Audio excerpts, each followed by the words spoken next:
கருப்பாக இருக்கமே கொஞ்சம் கலராக மாறினா நல்லா இருக்கும்னு யோசிக்கிறீங்களா? அப்போனா இந்த குளியல் பொடியை அரைச்சி நீங்கள் குளிச்சுட்டு வாங்க. கலராக சூப்பராக மினுமினுன்னு மாறிடுவீங்க. இதுக்கு 50 கிராம் ரோஸ் இதழ் எடுத்துக்கோங்க, 50 கிராம் ஆவாரம்பூ, 50 கிராம் மகிழம்பூ, 50 கிராம் கோரக்கிழங்கு, 50 கிராம் கஸ்தூரி மஞ்சள், 50 கிராம் பூலாங்கிழங்கு, 50 கிராம் வெற்றிவேர் எடுத்துருக்கிறேன். அதுக்கப்புறம் முல்தானி மட்டி 50 கிராம் எடுத்துருக்கிறேன். இது எல்லாமே நாற்று மருந்து கடையில் தான் வாங்கியிருக்கிறேன்.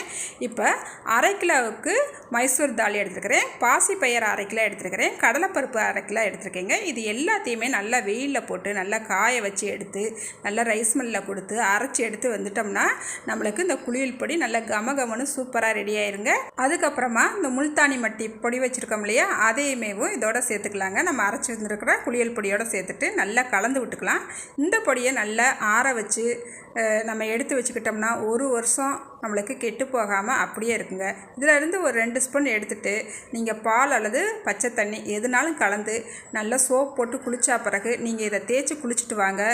ஒரு 30 நாளில் செம்ம கலர் ஆயிடுவீங்க. இந்த பொடி எப்படி அரைக்கணும்னு முழு வீடியோ பார்க்கணும்னா என்னோட சேனலில் போய் பாருங்கள். என்னங்க வீடியோ பார்த்துட்டு அதுக்குள்ளேயும் பைய தூக்கிட்டீங்க? சரி குளியல் பொடி வாங்க போகிறீங்களா?